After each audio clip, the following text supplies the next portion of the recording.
Awesome. So, domestic violence is not a private matter, nor is it only a woman's issue. In fact, over 1 in 3 women and 1 in 4 men and one in two trans people will be in an abusive relationship in their lifetime. Today we'll discuss unhealthy relationship dynamics with Nicol Headley, an author and CEO of H3, which stands for Haven, Healing, and Hope, and it's a nonprofit organization that shares local resources with both victims and abusers. Much like One Love, Nicole actually believes it's important to educate others and work together to stop violence before it ever begins. So, without further ado, I am welcoming on Nicole, who's already here, and I'm going to give you a chance to sort of introduce yourself. So I have some cuckoo clocks going off in the back. It's okay. My heater might make some noise, so I apologize in advance for that. Okay, I think we're done. I think we're done. Yeah, my name is Nicol Headley. I hear background feedback. Um, I am the CEO and founder of H3, Haven, Healing, and Hope. And my story is essentially that I am the survivor of 30 years of domestic violence, which prompted me to essentially start this organization and looking to assist and use my story to bless and to benefit other people. Yeah, and I'm so excited to get into this conversation. Before we do, I just want to make sure, are you hearing any feedback on my end? I was initially, but I'm not anymore. So Thank goodness. Because if the sound is not right, things are just not right. For All right. For sure. So tell us a little bit about your story, Nicole. I know we've talked personally a little bit about your story, but I would love for you to share, your experience with relationship abuse with the folks out there, and also just to tell us a little bit about some of the red flags you experienced in a previous relationship. Sure. As I mentioned, I endured 30 years of abusive relationships, and I say that as a plural because it wasn't just one relationship. It's actually two that I can speak of. And so, I think the first thing that comes to mind is 30 years is a really long time. But that just speaks to the fact that a lot of the times in a situation, you don't really know what you're experiencing. You don't really recognize it. It's not as easy to identify as people might think. So in my first relationship that was abusive, it was pretty obvious what was going on. It was very volatile, just toxic all around. And I was able to identify pretty quickly within the first 2 years. Actually was married to this gentleman. And in the first 2 years, I was able to identify that, this isn't where I wanted to be. And I exited that relationship. And when I came out of that relationship, I kind of stumbled around the world, not really knowing who I was or where I was or how to make a decision for myself. And that was after just a short period of time. I then found myself in another relationship that wasn't as obvious that it was an abusive situation. Wasn't in both instances there was the physical component, but it was more psychological, where it toyed with my sanity, if you will, to the point that I didn't really always know if a thought or a decision was mine or if it was something that was kind of being imposed upon me. In both instances, both relationships had the hallmarks of being an unhealthy relationship, the controlling aspect, possessiveness, neediness on both parts, mine and his. But I rationalized those things away, right? So possessiveness and controlling was, oh, he really wants me in his life. It made me feel wanted. It made me feel like I was special, honestly, that he'd chosen me, that type of thing. And then with the neediness, I was just like, oh, we just really enjoy each other's company. And so, that started early on where I was rationalizing those things away, but those hallmarks were there. I just ignored them. Got you. You just said so many unhealthy behavior red flags. Thank you so much for sharing. It sounds like you experienced some gaslighting, not knowing whether your reality was real or not knowing if something was your idea or their idea. Totally all of the hallmarks of unhealthy relationship. And of course, a little bit of codependence or neediness on both ends. Sure. And I love that you bring that up because sometimes people think that because a relationship is abusive, it means that, one partner is unhealthy and the other isn't. And a lot of the times it's not quite that way. Not saying that anyone deserves to be abused, but in a lot of cases, it's some unhealthiness on both ends. It's just one person tends to hold much more power than the other person and uses it against them. Sure. So just wanted to call that out there. When did you begin to recognize some of these behaviors were a sign of a toxic relationship? And also, I'm wondering, how did you begin to actually educate yourself about healthy and unhealthy relationships in general? Did that happen while you were in those relationships, or did it come sometime after? So in the first instance, as I previously mentioned, it was much more obvious. It was just blatantly in my face things that were happening that I could identify and say, hey, this is not the space that I want to be in. I was about 20 years old at the time, and walking away from that was a little easier.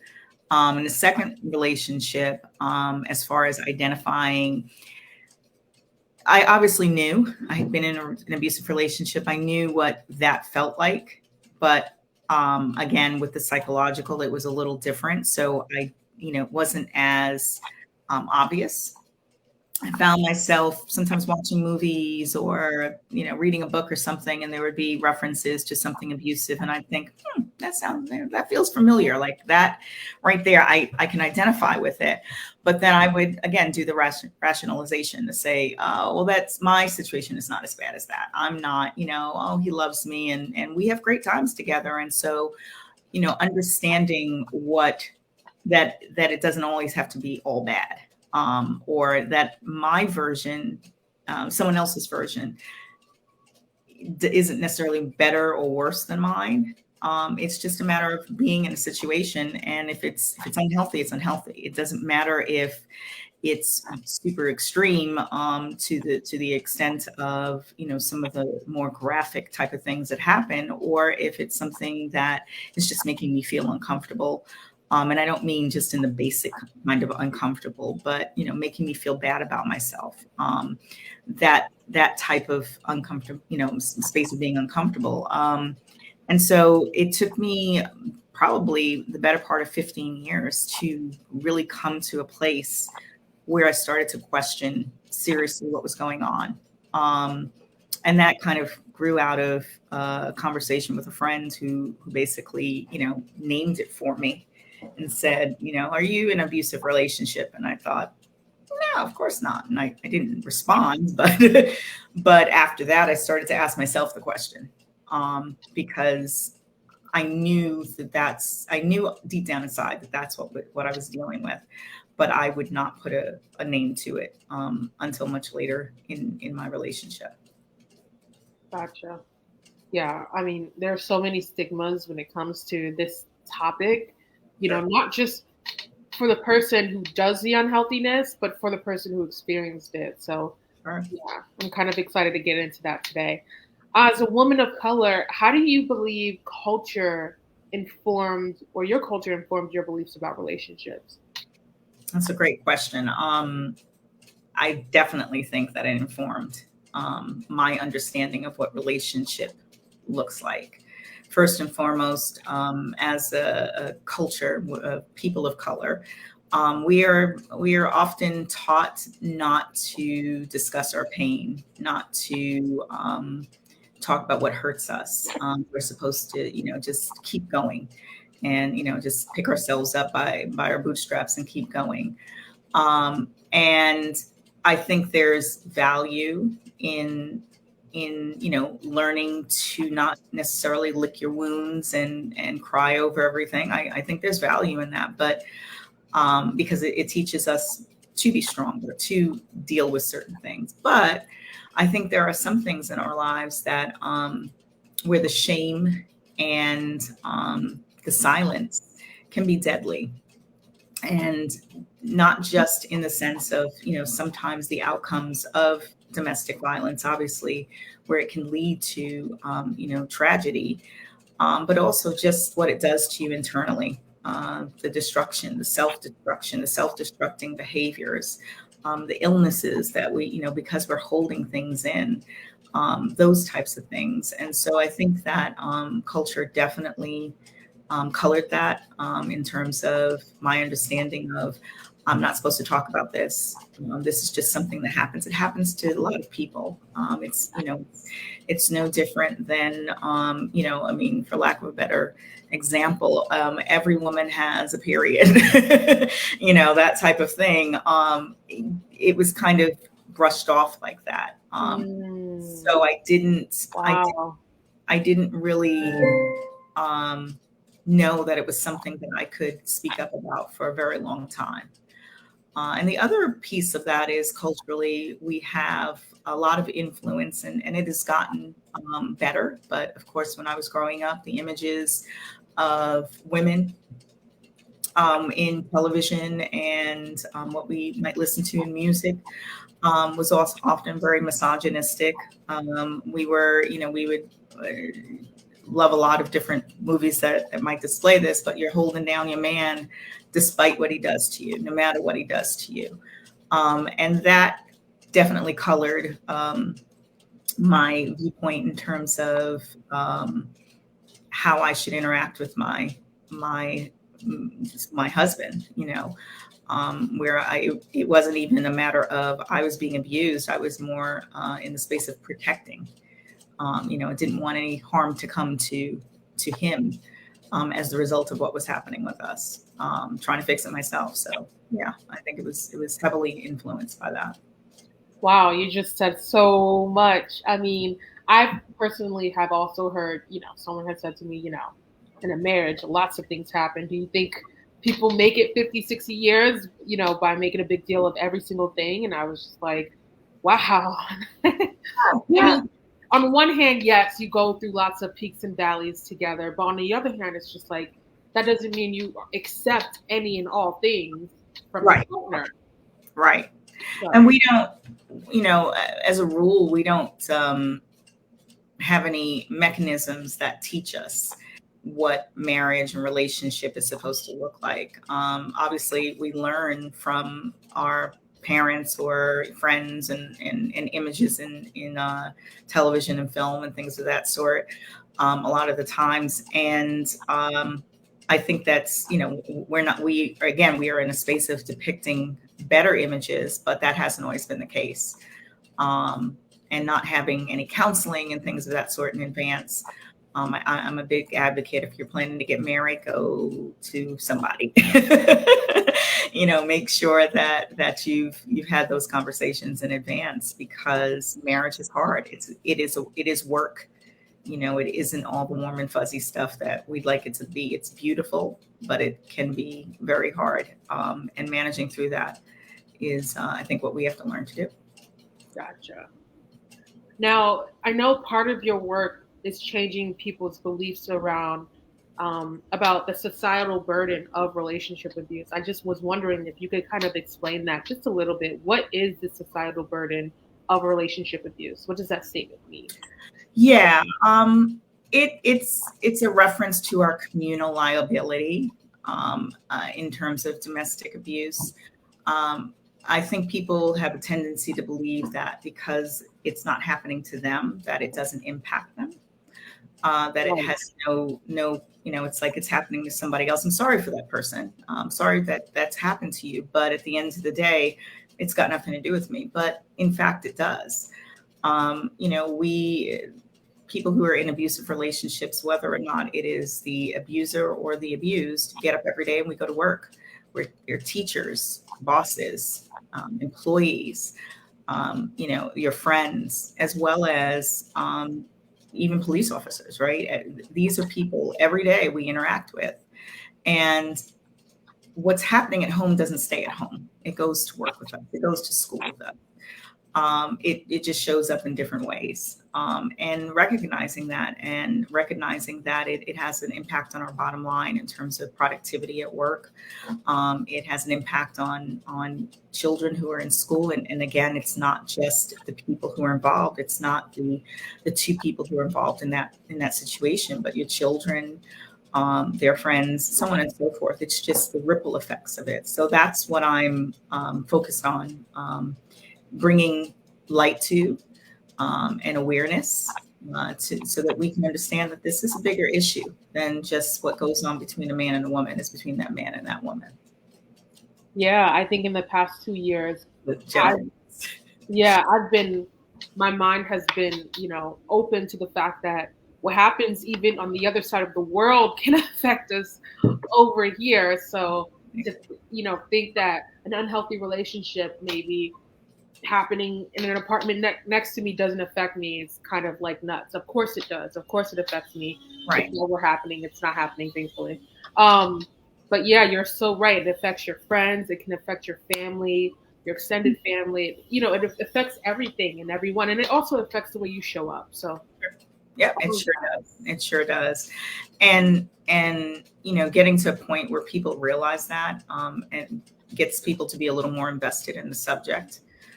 To want to eradicate it, to want to get rid of it, to want to provide resources to people for it, as opposed to being this thing that we brush under the rug and are indirectly made to feel ashamed of. Totally. Now, I would love to switch gears just a little bit and talk a bit about your nonprofit. H3 supports both survivors and abusers. And I just wanted to know, why did you decide to include abuser rehabilitation in your work? Great question. The interesting thing is that back in October, I did a TED Talk and on this very subject and shared my story in detail with those who were listening. And afterwards, actually, a number of men came up to me and thanked me for sharing my story, said that they did not fully understand what abuse looked like from the inside or from the abused perspective. And that was moving for me. I don't know if those were men who had ever been abusive to another human being. But it shed light on this because I was focused predominantly on the people who were being abused. Exactly. And it made me think about it. And then I thought about, and I'm a bit of a root cause analysis type of person. My other life is in project management and human resources. And so I like to get to the core of things. And as I was evaluating how I ended up in this space as a person, having endured 2 abusive relationships, I thought about the people who were on the other end, right? The men who were my abusers and how they ended up in this space. And I know that we, would like to villainize, I wouldn't say we'd like to, but we tend to villainize the abuser. They're human too, and they are often in pain. Are there folks out there who may not be in that space? It's true, but the ones that I know are individuals in pain. They're also somebody's son, and I'm a mother of sons, and so it's very important to me. Thankfully, my children are not abusive, but if they were, I would want them to get the resources and the support that they need, so that they can be the men that I believe that they can be. And I think that everybody, kind of deserves a fair shot at that. I think people, a lot of the times, in this instance, hurt people. We've heard that 1,000 times, and that applies here. If the person, the abuser is in pain, he's lashing out.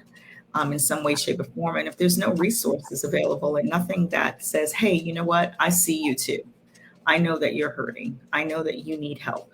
And being able to supply those resources, then we're just going to continue with this cycle. We can't, just go around shutting down the abuser, casting them out, canceling them, and leaving them on a metaphorical island where they're supposed to go and fix themselves, particularly when there really aren't any resources. And one of my abusers actually in the process of what we were going through started to look for resources, and there was nothing. There was really not, I wouldn't say there's nothing, but it was very hard for him to find anything that was directed towards him. So I saw that as a need, and I wanted to fill it. Totally. Huge need. And, I'm really excited to share that. I feel like when I speak, whenever I've joined a workshop, what's really cool about One Love's curriculum is it just focuses on the behaviors. So whether you're the person doing the behaviors or the person on the receiving end, there's a space for everyone to kind of see themselves through the workshops, through the characters, through the work. And so in that way, although a lot of our content is geared towards people experiencing abuse, I think I'm always grateful because there is sort of a space for people doing the unhealthy behaviors to kind of see themselves and hopefully, take that and work on their behaviors and at least be more aware of what they're doing, and the impact of that on the other person. So. Sure. Yeah. And to further that, a lot of your content even is content that people who are around the couple that's dealing with it can identify themselves and say, hey, I see these traits. So yeah, it's great work. Definitely. And, on that note, friends are so important and powerful, especially when it comes to young people, because it's one thing, it's not that, grown-ups shouldn't say something when they see something, but it's peer-to-peer support. There's something very powerful about that. There's something very powerful about a young person's group of friends telling them that they are worried about them, that they're worried about their relationship, that they love them, they support them, but that maybe they should rethink something. There's something very powerful about that. So definitely thank you for kind of uplifting that, because it's about educating everyone, the entire community, so that we are all on the same page about what's happening and we all feel empowered to say something. And it's hard to hide.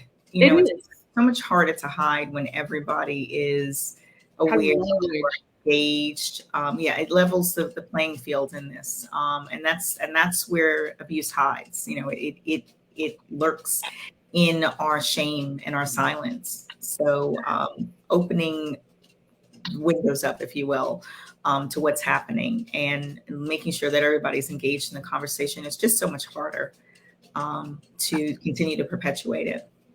That's so true. It lurks in the dark from our shame, and it's like on both ends. Everyone is experiencing some shame, and to be fair, I know we're talking about an abusive relationship, but just to take a step back, everyone does unhealthy things. You may not do all unhealthy things or as many unhealthy things as some other people who feel the need to do it. But everyone does unhealthy things at times. So everyone needs this education because everyone should be aware. Right.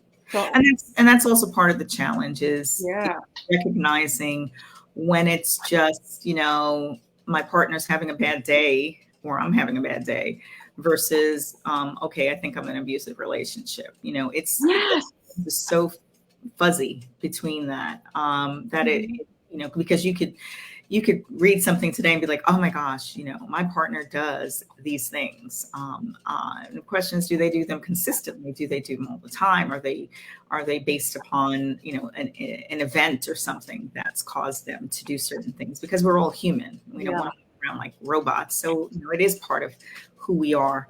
And we're all capable of it. It's just a matter of the level of intensity of it. Yeah, exactly.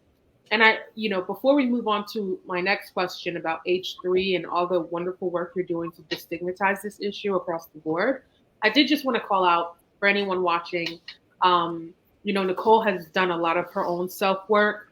and she has her team in place that can support people, obviously, who have either been on the receiving end of abuse or who have been abusive. But if you are in an abusive relationship with someone, I do want to just call out that it's not your job to rehabilitate them or to stay in the relationship as they get rehabilitation. In fact, it might be better for you to speak to a resource, go to a resource center like the Domestic Violence Awareness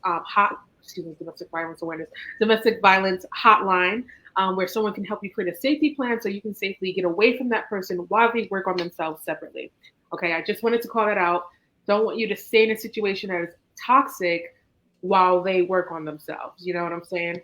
Yeah, and that's a great call out, because and it goes, both ways. I mean, this subject is so broad in terms of where people are in their journey, and their experiences, and the level of intensity in their relationships and things of that sort, that it's really hard to even broach that subject, in terms of getting out or not getting out. What I did and what I experienced, and the way that I came to a place where I could sit here and talk to you, is my journey. It's not necessarily going to be someone else's. So definitely use the resources and the hotline and things of that sort, so that you get the support that you need in a safe way. 100%. Now I would like to actually talk a little bit about H3 and what you guys do exactly, and all the work you're doing to destigmatize relationship abuse. Well, this is a perfect example, right? So we don't, as a rule, we don't talk about this subject. A lot of people don't want to talk about this subject. People shy away. I've even had that experience, post my TED Talk, where people have been, I would say, quiet, silent, not really knowing what to say. It's kind of like when somebody dies and you don't know the exact words. It's like, what do I say to them? Yeah. Put your head on my shoulder. Right. You look for that space of comfort, but at the end of the day, being able to speak up about it. I mean, that was one of the things that I kind of promised myself, and God, that I would absolutely use my story to help other people if I could. And so I want to honor that by standing up and talking for those who can't speak, and that's, who can't talk about their stories themselves. Yeah. Additionally, very much like the work that One Love is doing, I firmly believe that education is key to ending the cycle of abuse. It's not just about getting people out of an abusive relationship right here and now, but being able to educate people so that we don't continue to have this. I mean, that's my ultimate goal. If that could happen at any point, that would make me so happy. But using workshops and programs, developing workshops and programs that can be used in a corporate environment for training, in particular, because I think that's a space where we often, again, try to kind of separate ourselves from what's happening in somebody's home, and bringing that to the forefront. Having been in human resources and project management for most of my career, I think it's valuable to speak about that. And so looking to offer those types of trainings to corporations, but ultimately looking, for education to be at the forefront of stopping this. Yeah, awareness is power. And I'm sure a lot of, aside from what's going on at home, I'm sure a lot of corporate cultures could benefit from education around healthy and unhealthy relationships, period. Sure. And at the core of everything that we experience in an abusive relationship, and in so many other ways, we're all looking for some validation and love. Yes. And work, we feel the same way, right? We want that award, we want that promotion, which are forms of love and forms of adoration, if you will. And a lot of that feeds into, of course, if we're not getting those things, what does that look like when we go home? So it goes both ways, and just making looking for ways to educate on that. 100%. And I am wondering, what would you say to someone in an abusive relationship right now? We kind of said it already, and that is, well, first and foremost, I would say, although it might feel like you're alone, you're not. Clock's going on, sorry. You're not alone. That you have to, for me, I should say, it was important for me to find some form of healing, begin to heal Mhm. while I was in the situation, because I came to understand that even if I got out of the abusive situation, if it took me 10 years, honestly, to fully get out of that relationship. This is the second one. But if I had gotten out at 5 years, I would have gone back, and I did. Mhm. I kept coming out of the relationship and going right back in, and I realized that the only way to mitigate that would be for me to find a way to bring wholeness to myself. So I would definitely advise someone out there to work on yourself as much as you can in a safe way, to evaluate what you're experiencing and what you're feeling, and understand that it is valid. Mm. That even though your significant other may make you feel like it's not, it's valid. If you're feeling it, it's valid. And go ahead and find your path. For me, it was journaling. I spent a lot of time journaling and just kind of getting Ooh. off my chest. And there's no rhyme or reason to journaling. You can write down anything you want. You can write the same word over and over again if that's what you want, whatever it takes to get that off your chest to help Mm. that healing process. Definitely find what works, identify it, and go with that. So you are not alone, right? Um, Work on yourself, maybe away from that partner. Mhm. Yeah. I think those are two really important points to make to someone, and that your experience is valid, because oftentimes in a healthy relationship, we feel like nothing we do or say is valid. And I did want to just highlight, journaling is a very powerful practice. If you believe your relationship might be unhealthy, or you believe there might be gaslighting, because you now have sort of not just like a way to express yourself, but in a way, a record of your day to day interactions with that person. You know Yeah, what I'm saying? And so I think it's a little bit harder to, you know, kind of talk yourself into something if when you have that. sure, right, and you're absolutely right, and that's something that I remember being in counseling, marriage counseling, and I remember the counselor saying, "We'll go back to when you all first met, and certain things." And my recollection of things I knew was probably not as accurate as what I had written down. So I went back and I got my journals and I started to think, wait a minute, like this is Wow. time. Wait a minute, I didn't realize, I didn't remember, and it's not a matter of because there's a fine line between keeping a record of things, right, Right. versus just pouring out your heart into something. And so the intent of it wasn't to keep a record, but ultimately that is what I did. I had all of these journal entries from, 10, From the 15 years start. prior. And I didn't realize how far back it had gone. So it was very valuable for me. So after the therapy sessions, how much of a trip was it to go back, and did you notice like patterns in, yeah? Without knowing it, I was documenting essentially the cycle Right. of I think it's a cycle of narcissism or whatever, where there's everything's honeymoon phase, everything's Abuse. wonderful, Cycle of abuse. we're the best of friends, and then suddenly there was the alienation, kind of like you don't exist. I would write about feeling like I was a roommate and not in a relationship, and then some of the gaslighting. So I had all of those things written down. I didn't write it down with knowledge that those things even existed. They were just part of what my experience was. And as I started to go back and read through it, it's like, oh, okay, yeah, this is real. And then I had that to compare to, any information that I could pull up and reference on the internet. Lovely. And it's so interesting. The cycle of abuse is so interesting because it's pretty consistent. It's a pretty consistent pattern in It is. abusive relationship. And it doesn't matter what kind of relationship you have or who you're in a relationship with or how the behaviors show up. The behaviors, the core of them will probably be the same and the patterns will probably follow it.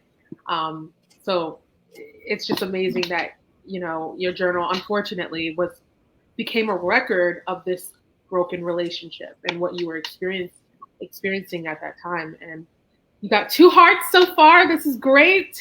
Please continue giving us some love here, sharing some comments. If you have any questions for Nicol, we'd be more than happy to forward them. Within reason, please keep it to this topic. Um, Nicol, do you feel healed from that trauma? No, not entirely. I think healing is a journey. It's not a destination. So while I feel amazing most of the time, I'm happy and I feel great. There are days that I get up and it's not a good day. And what I've learned to do is I've learned to allow myself the space to recognize it and to acknowledge, hey, this isn't a good day. I'm feeling this particular kind of way. I'm sad about something, or I'm reminiscent about, what could have been or whatever it might be. And allow myself the space to experience that, to allow it to be, allow myself to be angry or whatever it might be, knowing that it'll change, that this is not forever, that I'm in this space, in this headspace for right now, but that it will get better. So I don't know that there is a definition of healed. Like I said, I don't see it as a destination. I think it's an ongoing journey. I think I'm so happy you answered that so honestly because I think oftentimes people think that when someone leaves an abusive relationship, of course, that's way better than being in one. You know, for some people, being in a relationship is better than not being in one at all. And breakups are hard no matter what because at the end of the day, if you love that, no matter how unhealthy they were, if you love that person, you still, you know what I'm saying? You still have that emotional tie to them. You still might even feel invested in them. Mm-hmm.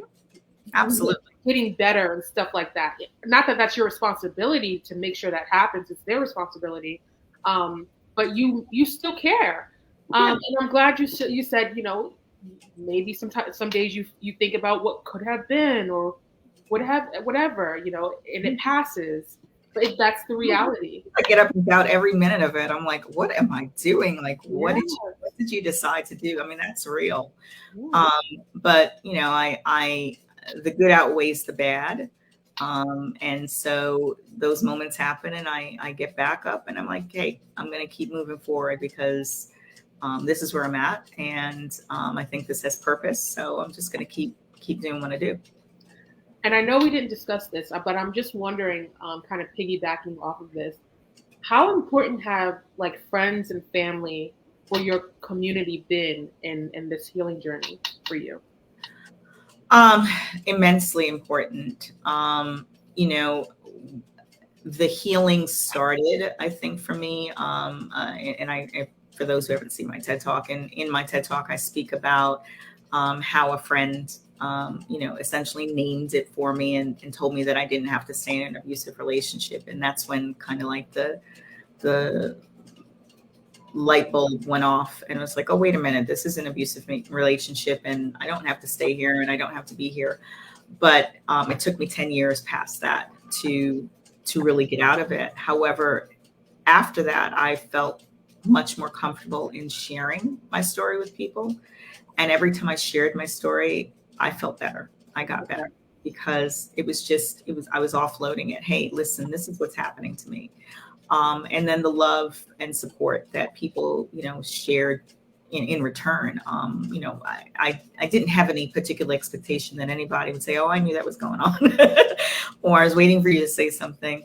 But I did appreciate, having people in my corner and knowing that that I could call on people, even if it was just for a sanity check. So very, very important. Jaleesa? Can you hear me? Yeah, lost you there for a second. Sorry, That's okay. I'm back. Okay. I'm not sure what's going on with the Wi-Fi. I'm sorry. I know that. I'm sure everyone who loves Brene Brown will definitely identify with what you just said about sharing that story and having people who could hold it for you, essentially. Oh yeah, she definitely inspired my desire to be vulnerable. That's a Yeah. huge thing. Like we don't want to be vulnerable in our lives, and it was very important in hearing that, to be able to and then go out and do something about it, to actually share my pain. Awesome. And since final question, I promise. Sure. Hindsight is 2020. I'm wondering if there are 3 love lessons you could share that you wish your younger self knew sooner.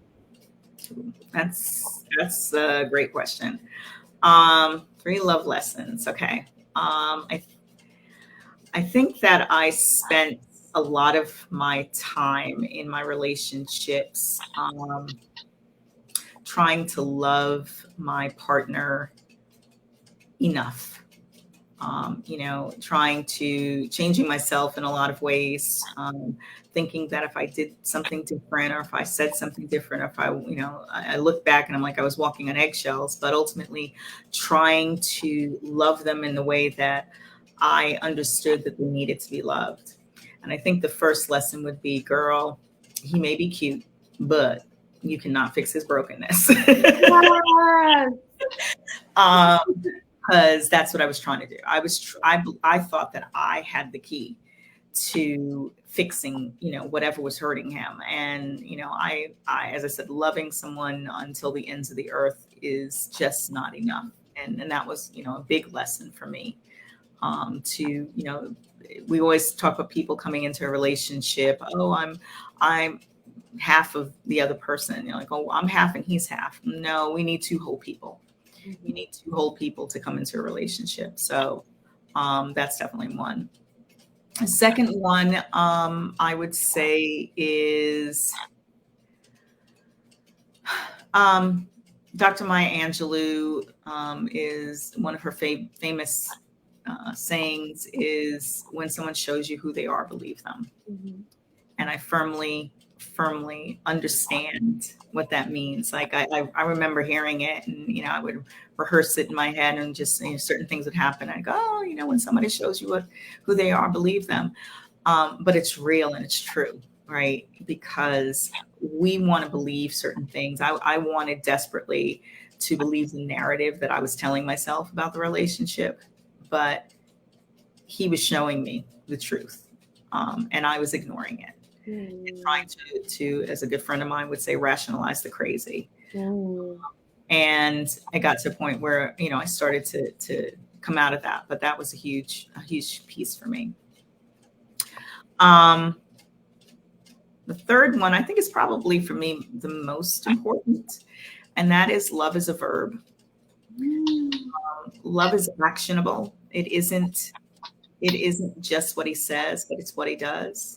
Because people will say a lot of things to us, but their actions are really telling us who they are. And so, the warm and the fuzzy feelings that we have, they're wonderful. That little butterfly that happens in your stomach. Oh, it's beautiful. It makes you feel great. And that's all well and good. But at the end of the day, when it comes to whether he loves me or not, the proof is in his actions, and not in he's going to do, or he or she are going to do what I want them to do. Right. So it's one thing to say, well, if he loves me, he'll do X, Y, and Z for me. I'm not talking about that kind of action. I'm talking about character. I'm talking about, character is what people do when nobody's looking, and love is the same thing. It's those things that you do that really show me that you love me versus telling me. And so that would be lesson number 3. Well said. Love is a verb. It is something you do. It's not just something you feel. Oh, that was so good. Yeah. Where can people learn more about you, Nicole, or find you and find your work? You can find me on Instagram, under Nicol Headley, or H3 Hope. My website is h3hope.com. That is changing very soon. So it's probably better to follow, check me out on Instagram. And I'm also on Facebook as Nicole Allison. Awesome. Thank you so much for joining me today. Thank I have you. a feeling this is going to help a lot of people. I hope so. So that's the goal. That is the goal. Yeah. If anyone watching this, we did discuss a lot of things, namely domestic violence and relationship abuse. So if you or someone you know is in an abusive relationship, you should call the National Domestic Violence Hotline at 1-800-799-7233, or you can connect with one of One Love's trusted partners on our real-time resources page, which is on our website at joinonelove.org. And that is joinonelove.org for anyone who is interested or needs those resources. All right. Thank you guys so much for joining. Please leave lots of hearts, lots of love for Nicole. And without further ado, we're going to end this live. Thank you, Nicole. Thanks for having me, Jaleesa. I appreciate it. Thank you. And thanks to everybody out there who joined. All right. Thanks. Bye-bye.